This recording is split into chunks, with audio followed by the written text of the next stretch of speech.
Que le salut de la paix et la bénédiction divine soient sur vous tous, mes chers frères et mes chères sœurs. Donc continuons avec cette prière sur le prophète sallallahu alayhi wa sallam et cet amour pour le prophète sallallahu alayhi wa sallam durant le mois de la lumière, le mois de la miséricorde, pour se souvenir de sa venue au monde qui a été une lumière pour le monde, pour les mondes. Il a été une miséricorde, comme dit Dieu, وَمَا أَرْسَلْنَاكَ إِلَّا رَحْمَةً لِلْعَالَمِينَ. Et nous ne t'avons envoyé que comme miséricorde pour les mondes, le monde invisible et le monde visible, le monde matériel.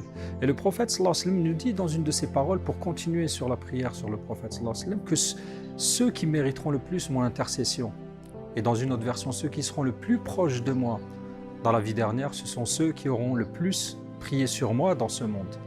Et là-dessus, une histoire est rapportée par le grand savant du hadith, Abdullah ibn Siddiq, que Dieu le couvre de sa miséricorde, dans un des livres qu'il a consacré au prophète sallallahu alayhi wa sallam, les souffles divins dans la prière sur le prophète, sur la meilleure des créatures. Dans ce livre-là, il rapporte une histoire d'un grand ascète qui s'appelle Abdul Wahid ibn Zayd.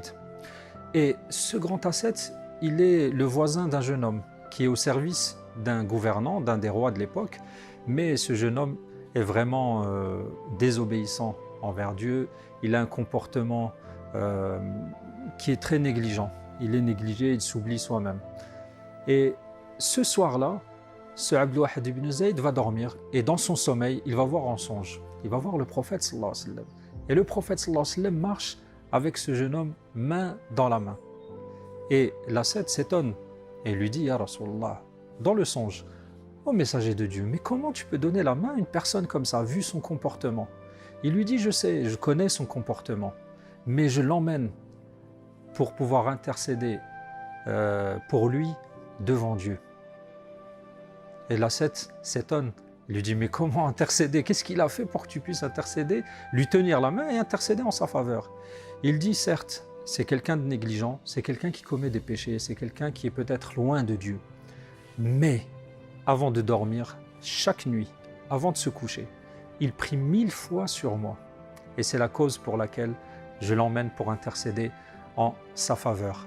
Et là, l'ascète est vraiment très étonné que la cause de l'intercession du prophète sallallahu alayhi wa sallam, ça rejoint le hadith qu'on a dit juste avant, le hadith authentique, que cette prière soit la cause de l'intercession du prophète sallallahu alayhi wa sallam. À son réveil au matin, il pratique une des coutumes prophétiques, une des sunnas lumineuses du prophète sallallahu alayhi wa sallam, qui est celle de raconter ses songes pieux à ses compagnons, à ses frères qui sont dans la mosquée. Ils font la prière de Subh et il va leur raconter ce qu'il a vu la nuit.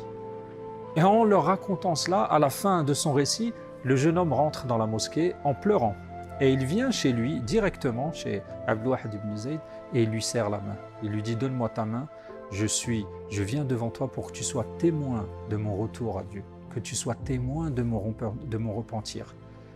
Et l'homme est étonné, il lui dit, oui, hier, j'ai vu Rasulullah sallallahu alayhi wa sallam en songe, et il m'a dit que grâce à mes prières sur lui, il intercédait en ma faveur. Et il m'a demandé, il m'a dit, au matin, va chez telle personne, qu'il soit témoin de ton repentir. Donc vous voyez que le monde de l'invisible se mêle au monde du visible avec des gens pieux qui sont témoins et des gens qui sont dans la mosquée qui sont témoins de l'intercession du prophète sallallahu alayhi wa sallam. Donc, toute cette prière que nous faisons sur lui, une fois, 10 fois, 1000 fois, 100 fois, qu'on se le dise, en plus d'avoir une relation privilégiée avec le prophète sallallahu alayhi wa sallam dans ce monde, dans la vie dernière, elle nous sera utile.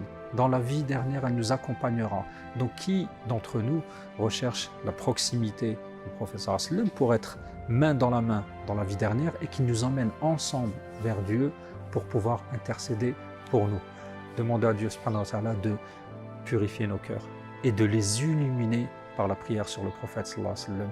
Et je vous dis à la prochaine fois. Salam alaikum wa rahmatullah.